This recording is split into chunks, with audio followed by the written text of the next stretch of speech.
For many men, Don Draper is the epitome of confidence. You're happy with your agency? You're not happy with anything. You don't want most of it, you want all of it. And I won't stop until you get all of it. But what most people don't realize is that confidence actually comes in two flavors. There's the external confidence that you project, which can make closing deals, making friends, or seducing happen more naturally. But there's also the internal confidence you feel, how comfortable you are in any given situation. So in this video, we're going to be analyzing what Don can teach us about both levels of confidence and how mastering each level can take you from being nervous to completely confident in any situation. Now, at the most basic level, we have the way that Don carries himself. Obviously, he's a good-looking guy, he's got nice suits, but it's his relaxed body language that is the most interesting. For instance, he almost always sits asymmetrically and spreads himself out comfortably, will actually cause you to relax if you do this yourself. Don also moves freely around most environments, which signals a sense of comfort and ownership wherever he is. He acts like the boss everywhere. Now, you don't need to take it this far, but simply having your feet at least shoulder width apart when you're standing, or leaning with your arm draped over a chair in a way that doesn't prevent someone else from sitting there, goes a long way towards projecting confidence. Additionally, you'll see Don subconsciously signal that others need to work for his attention. He leans back in his chair even when he's in a position where you'd think he'd want to win someone over, like with clients. This flips the dynamic and makes them work harder to win him over. Got Ben in the winter. It's quite a shock coming back. Well put, but that could be any vacation. This was very, very different. Don creates a similar effect with his eye contact. In the beginning of many interactions, he's aloof, making limited eye contact, almost disinterested in what is being said. You're going to ply me with drinks and convince me what a terrible mistake I'm making.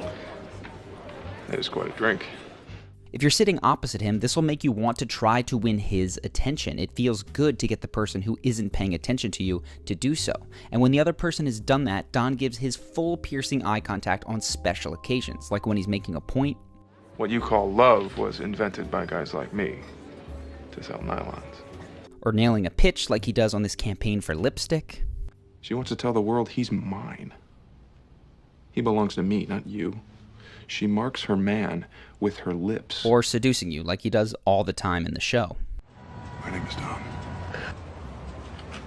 The biggest thing to take into your own life from Don's variable eye contact is not that you need to ignore people to be cool, but that when you are making your key points that you want paid attention to, hone in. Those narrow, piercing eyes keep people captivated, and they show confidence in the words that you're speaking while emphasizing your most important points. Now, you can do everything that you've talked about up until now fairly easily, but a much more difficult element of body language to master is what you don't do. And if you pay attention to Don, you'll notice that he doesn't fidget. And that takes us to the next deeper layer of confidence, which is non-reactivity. This is something we actually talked about in our video with James Bond.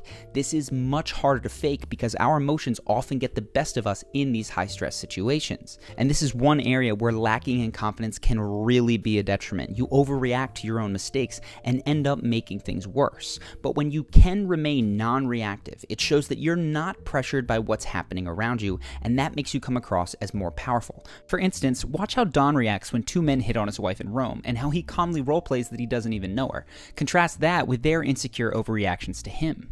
May I join you? Yankee, hey, go home. Che tu è brutto. Are they making fun of me? A little bit. I'm only in Rome for one night. The sense of comfort and power that Don conveyed simply by not reacting is surely part of what drew Betty to him in the first place. This same level of low reactivity is especially important if you're a leader in times of crisis. Now, feeling your feelings is important, but left unchecked, they can get in the way of pulling together to get out of a serious issue. Keeping emotional expression in check actually inspires resolve in others. In addition, simply remaining silent when things are going wrong buys you valuable time to think without exposing you as someone who is totally confused and lost. Don is so good under pressure, not because he's just fast on his feet. That's actually an illusion. It's because he slows down enough to think calmly and react in the best way possible. Watch how he responds when a client doesn't like his pitch. And I'm going to have to speed it up a bit because he gives himself a full 20 seconds to think.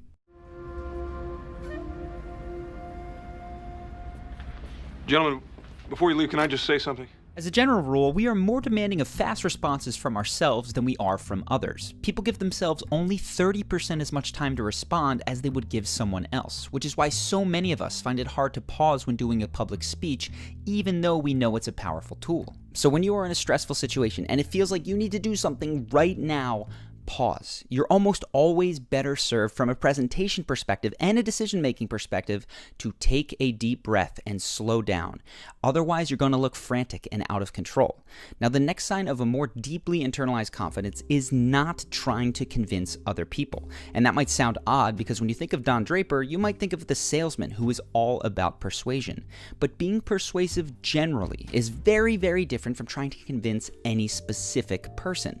So paradoxically, Don makes many of his sales by not badgering clients and instead framing himself as an equal partner in a negotiation. He's screening them as much as they are screening him. Call it a day. Gentlemen, thank you for your time. Is that all? You're a non-believer. Why should we waste time on kabuki? Sit down. No. Not until I know I'm not wasting my time. Now, this is effective because one of the ways that we determine if we want to associate with anyone is by how much they seem to want and need us. We, of course, like people who are interested in us, but not too much. Much better is to share your interest, whether it's with a date or a client, but to walk away if it's not reciprocated. Now, one caveat here is that if you walk away in an emotional huff, you're not signaling confidence or power. You're signaling petulance, and that makes other people just glad to be rid of you. Now, Don is guilty of this from time to time when people don't like his ads. Hope you enjoyed looking in the window. Give me a minute. Out! Get out! Don, excuse me? Get your things and get out of my office now! So resist the urge to yell or to tell a date or a client how sorry that they're going to be for blowing the opportunity, and instead step into the mindset that says, well, looks like we're not a match, I wish you the best. Now this finally takes us to the deepest layer of confidence, and that is the belief that no matter what, you will be okay. When you've internalized this, confidence comes easy. Now it all sounds nice, but how do you develop this belief so that you feel it in any situation? One of the fastest ways to build any belief is to live it, so you show yourself that you're going to be okay by doing exactly the things that you think you wouldn't be okay if you did, and you don't have to jump off of buildings. In this case, I mean social things. So this is what Don does in the final seasons, and I'm going to have to quickly catch you up on the plot of Mad Men for the next clips to make sense. For those of you who don't know, Don's real name is Dick Whitman. He stole his lieutenant's identity when he was in the Korean War in order to escape his old life and get out of the war, and he's lived with that fake name and even somewhat of a fake persona ever since. He displays the outer veneer of stoicism and confidence while behind closed doors, his family and even sometimes his career and emotions are crumbling. But in the final seasons of Mad Men, Don tells the truth at great personal cost. First, he tells Hershey's, his client, the truth about his orphaned childhood, which loses him the account and gets himself fired. I was an orphan. I grew up in Pennsylvania. In a whorehouse. Do you want to advertise that? If I had my way, you would never advertise. Later, he confesses his moral failings to Peggy while at a retreat in California. I broke all my vows. Scandalized my child. Took another man's name. And finally, after he's been honest out loud, he has the courage to reveal the emotions that made him abandon his old life. And it's all set into motion where a man at the retreat confesses to feeling unseen and unlovable. I had a dream. I was on a shelf in the refrigerator. Someone closes the door and the light goes off. And I know everybody's out there eating. And then they open the door and you see them smiling.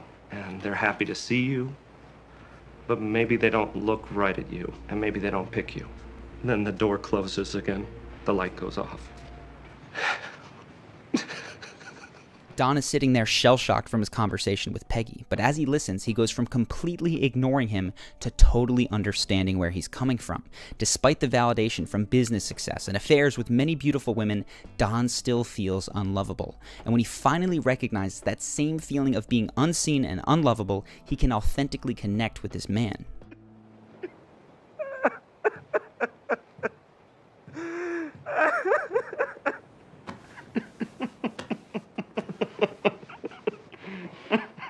is the deepest layer of confidence. It's not about always looking cool or always saying the right thing, and it's not even about getting other people to respond to you in a favorable way.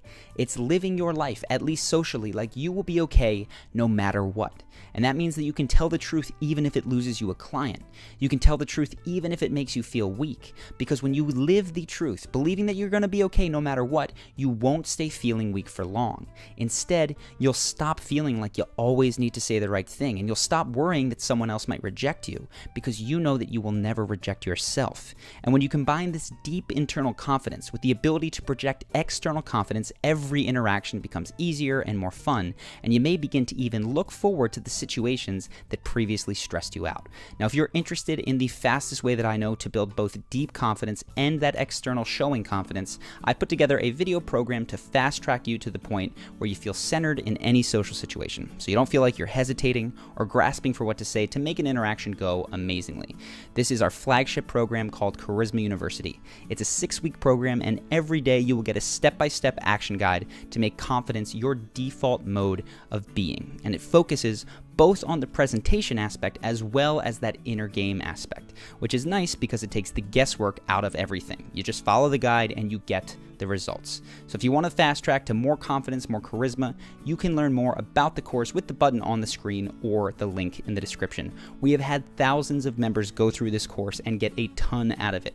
So I hope that you decide to join if this is an area of your life that you are looking to improve. Either way, you are okay and you will be okay. I hope that you've enjoyed this video, and I look forward to seeing you in the next one.